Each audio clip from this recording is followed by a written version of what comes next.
Shalom à toutes et à tous, au tout Israël, dans le nom de Yahweh notre Elohim, Yahweh l'Elohim d'Israël pour toujours. Amen. Aujourd'hui, lecture de la paracha Metzora dans Vaïkra, chapitre 14 à chapitre 15, verset 33. Chapitre 14. Yahweh parla à Moshe en ces termes. Voici quelle sera la règle imposée au lépreux lorsqu'il redeviendra pur. Il sera présenté au Kohen. Le Kohen se transportera hors du camp et constatera que la plaie de lèpre a quitté le lépreux. Sur l'ordre du Kohen, on apportera pour l'homme à purifier 2 oiseaux vivants, purs, du bois de cèdre, de l'écarlate et de l'hysope. Le Kohen ordonnera qu'on égorge l'un des oiseaux au-dessus d'un vaisseau d'argile sur de l'eau vive. Pour l'oiseau vivant, il le trempera ainsi que le bois de cèdre écarlate et l'hysope. Il plongera ces objets avec l'oiseau vivant dans le sang de l'oiseau égorgé qui s'est mêlé à l'eau vive. On fera 7 aspersions sur celui qui se purifie de la lèpre et l'ayant purifié, lâchera l'oiseau vivant dans la campagne. Celui qui se purifie lavera ses vêtements, se rasera tout le poil, se baignera et deviendra pur.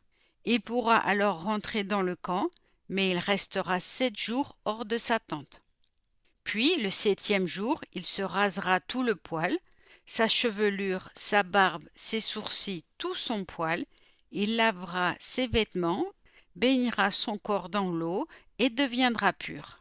Le 8e jour, il prendra 2 agneaux sans défaut et une brebis âgée d'1 an, sans défaut, plus 3/10 de fleurs de farine pétrie à l'huile, comme oblation, et un log d'huile.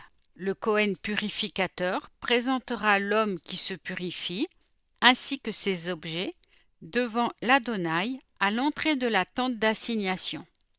Et le Kohen prendra l'un des agneaux, qu'il offrira comme délectif, puis le log d'huile, et il en opérera le balancement devant l'Adonai Yahweh. Il immolera cet agneau à l'endroit où on immole l'expiatoire et l'holocauste, dans le saint lieu, car le délectif doit être pour le Kohen comme l'expiatoire. C'est une sainteté de premier ordre. Le Kohen prendra du sang de ce délectif et il en mettra sur le lobe de l'oreille droite de celui qui se purifie, sur le pouce de sa main droite et sur l'orteil de son pied droit. Puis le Kohen prendra le log d'huile et en fera couler dans la main gauche du pontife, du Kohen. Le Kohen trempera son index droit dans l'huile qui est dans sa main gauche, et de cette huile il fera avec l'index 7 aspersions devant Yahweh. Du surplus de l'huile qui est dans sa main, le Kohen mettra une partie sur le lobe de l'oreille droite de celui qui se purifie, sur le pouce de sa main droite et sur l'orteil de son pied droit, par-dessus le sang du délectif. Et ce qui sera resté de l'huile contenue dans la main du Kohen, il l'appliquera sur la tête de celui qui se purifie et fera expiation pour lui devant Yahweh. Alors le Kohen s'occupera de l'expiatoire et fera expier son impureté à celui qui se purifie, puis il immolera l'holocauste. Le Kohen offrira cet holocauste ainsi que l'oblation sur l'autel, fera ainsi expiation pour lui, et il sera pur. Si cet homme est pauvre et que ses moyens soient insuffisants, il prendra un agneau comme délectif destiné à être balancé pour obtenir son expiation, plus 1/10 de fleurs de farine pétrie à l'huile pour oblation et un log d'huile. Puis 2 tourterelles ou 2 jeunes colombes, selon que le permettront ses moyens. L'une sera un expiatoire, l'autre un holocauste. Il les apportera le 8e jour de sa purification au Kohen, à l'entrée de la tente d'assignation devant l'Adonai Yahweh.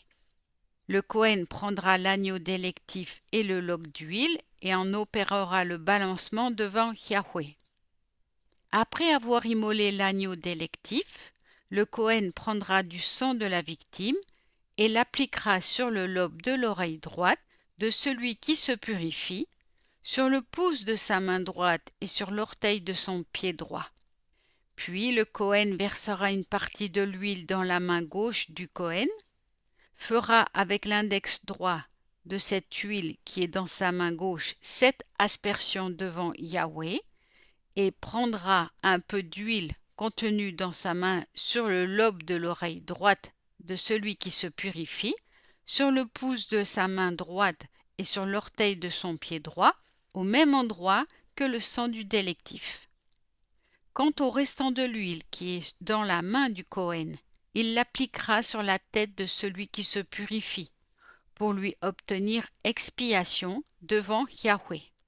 Puis il traitera l'une des tourterelles ou des jeunes colombes, des victimes qu'on aura pu fournir, offrira ce qu'on aura pu fournir, un oiseau comme expiatoire, l'autre comme holocauste, en outre de l'oblation, et ainsi le Cohen procurera à celui qui se purifie son expiation devant Yahweh. Telle est la règle pour la purification de celui qui a eu une plaie de lèpre quand ses moyens sont insuffisants. Yahweh parla à Moshe et à Aaron en ces termes.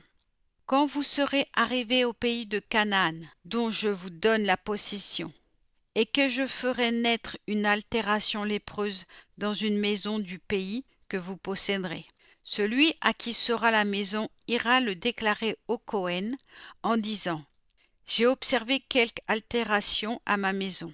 Le Cohen ordonnera qu'on vide la maison avant qu'il y entre pour examiner l'altération, de peur que tout ce qui est dans la maison ne se trouve impur. Après quoi, le Cohen viendra visiter cette maison. S'il constate en examinant la plaie que cette plaie est dans le mur de la maison, en dépression d'un vert ou d'un rouge foncé, plus basse en apparence que le niveau du mur, le Cohen se dirigera de la maison vers l'entrée de la maison et la fera fermer pour 7 jours. Le Cohen y retournera le 7e jour.